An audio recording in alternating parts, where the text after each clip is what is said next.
So I got to thinking about relationships and talking to a friend, and it really occurred to me it doesn't matter uh, what religion or belief you have.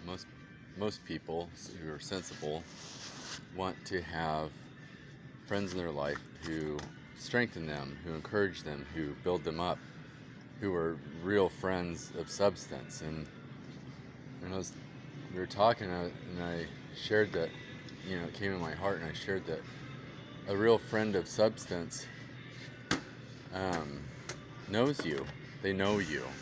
They know your weaknesses. They know your strengths. They know your ins and outs. You can't hide. And they have to be people of moral fabric, regardless of their religion or whatever. Like, they have to care about somebody's well-being and want their success in life without that person having to be demoralized, compromised, and going down a road of self-destructive behavior, being sexually deviant, or just engaging in activities, ways of thinking of self that are unproductive and destructive. And for me, it's pretty clear. Like, if you wouldn't encourage a child to engage this certain type of activity, it really doesn't matter if you're an adult in most cases. Like, it's just not good. Like, my daughter or my son the other day was saying something because somebody in his life doesn't have a rein on their mouth. Yah bless them, Yah Baruch them. And so he wanted to go and start sharing some of the words that they were saying, and I'm not saying I'm perfect either. I slip from time to time too, but especially around my children, I really want to be careful because he asked me, I said, that's not a word that you want to use, man. That's a word that adults use. But it's not really one that you want to use. And he's like, well, why can adults use it? And I was like, well, it's really not one that adults ought to use either, man. In all truth, there's so many words that people could say that are intelligible and speak volumes without using some type of a curse word filler to express themselves. So he helped me have some clarity on that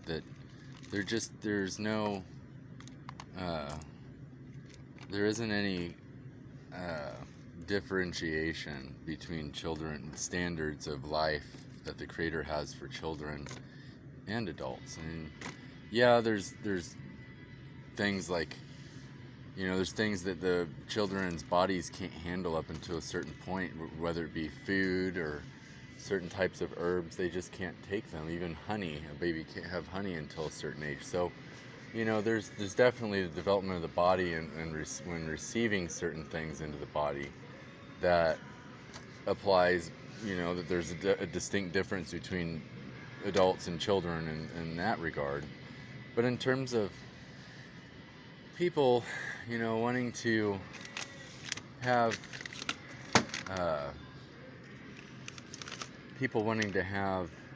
real friendships in their lives, like the only way that can happen is if those people are have genuine friendships and they're transparent, and it just won't happen unless there's transparency. And you can go and find a bunch of friends who will tell you exactly what you want to hear and make you feel good, but the truth is you're only looking for a feeling in that instance. That person in that particular scenario is looking for a positive, good feeling. They're not looking for growth. They just want to feel good. I want someone to tell them something and make them feel good. Which sometimes that's necessary and important, but other times, someone who really truly loves you and cares about you is a real friend.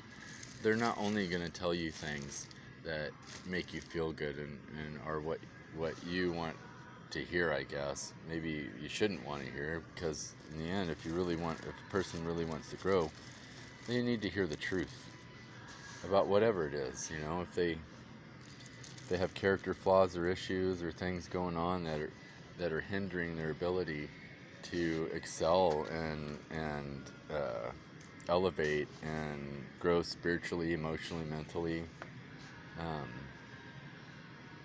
If they're not hearing those things that challenge their soul, they won't grow. So it's good to hear that from people from time to time. And if our belief in a creator is such a one where whenever we pray or whenever we think about the creator or whenever we consider the creator, the creator is always agreeing with whatever we think and whatever we believe, there's probably some kind of error or something, an inaccuracy in comprehending the creator, because he doesn't do that. He will tell you when you're wrong, and he will make it clear to you, hey, you aren't doing right here, and you got to change this or change that, or align this with what's really going on in that situation. But anyway, I just wanted to bring this little deal up about friends, like real friends, and because there's a lot of people out there who think they have real friends, but those people who they think are their real friends don't even really know them.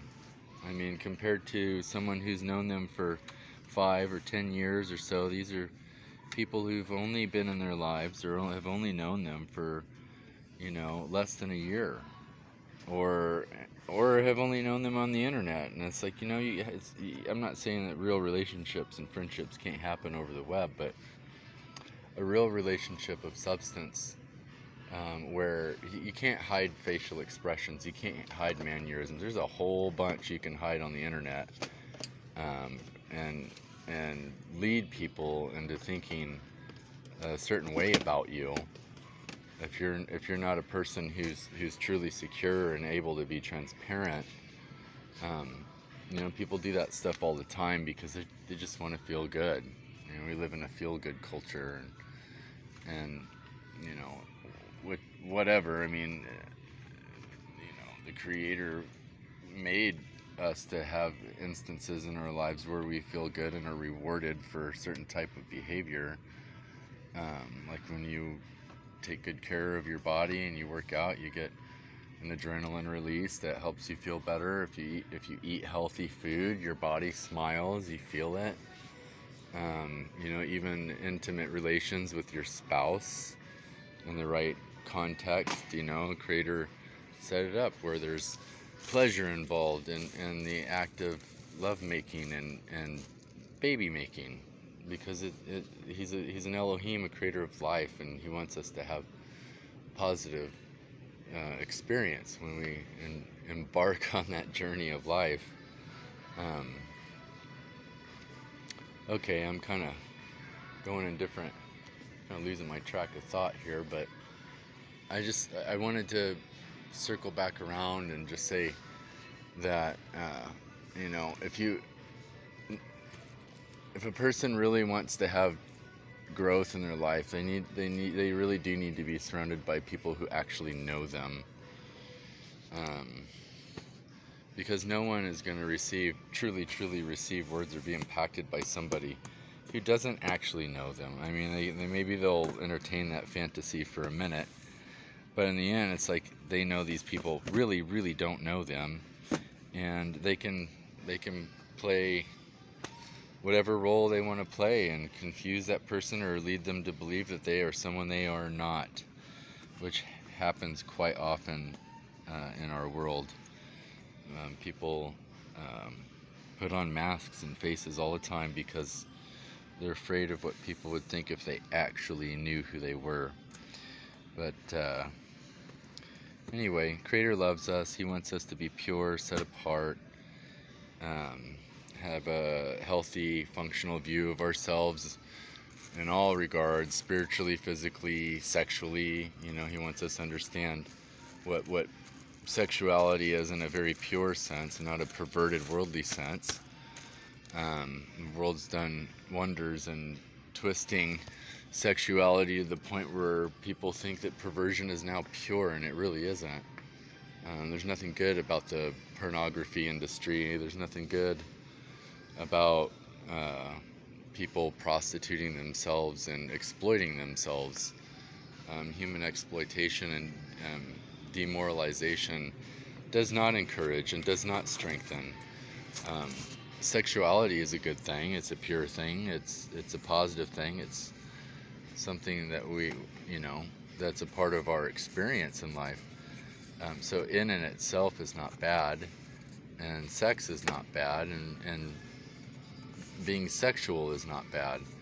But in the pure context that the Creator designed, he wants to protect those whom He loves, and the way that He has created that protection is through covenant, through marriage, and through community, family. And we're able to express those elements of our soul in those realms in covenant, and be safe. That's the idea, if it's done right. I'm rambling now, so I'm gonna sign off for the minute. But yeah, so let this be a word about true friendship, about the importance of really knowing, having friends who really know you, so that they can truly speak in your life in a way that you will regard and respect, because no one really can have regard for the words that someone says in their life, really truly, unless that person knows them, because then they're not speaking. And because if they speak without knowing them, then they're speaking about somebody else or some imaginary person instead of you.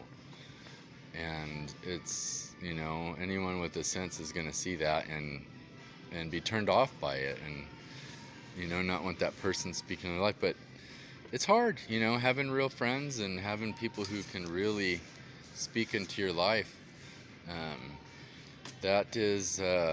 That's something that a lot of people are scared of these days. They're afraid of that, and they really shouldn't be.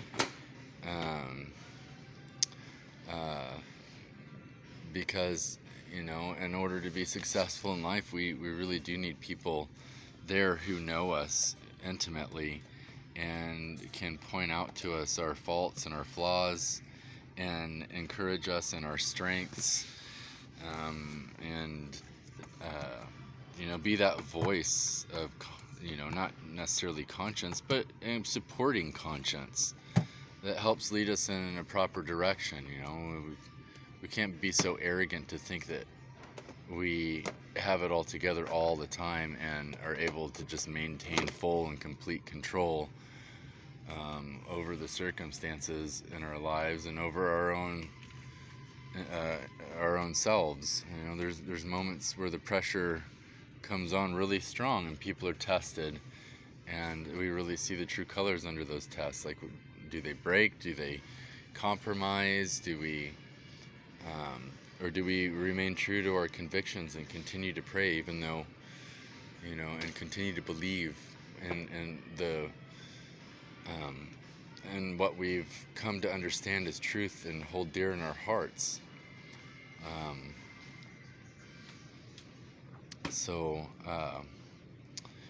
Yes, so Yah Baruch you, and now I'll ponder this a little bit more and maybe come back to this topic, because I think it's really important. It doesn't really matter what belief, we all need people in our lives who will speak truthfully to us, and for those who have covenant with the Creator, I mean, it's obviously that's the best type of friend to have, I believe, because then they have a they have a proper understanding of love. Love is something that doesn't give up. The love of the world gives up because it's pleasure-seeking love, which isn't love. It is seeking a feeling again. But real love isn't chemistry based. When the chemistry is gone, love remains. And chemistry fluctuates. It comes and it goes, but love remains, and it doesn't give up, and it doesn't falter, and uh, it doesn't um, throw in the towel when the going gets rough, because it believes all things, it hopes all things, it endures all things, and doesn't fail. It really doesn't. It maintains its course regardless of whether or not the storms are there, or whether or not the waters are calm. So Yahweh baruch you and keep you. Thanks for listening. So Yah willing, I'll be able to do this a little more often, and nail down particular topics of interest that might help people out there. I just want to be a word of encouragement in the end. So alrighty, shalom.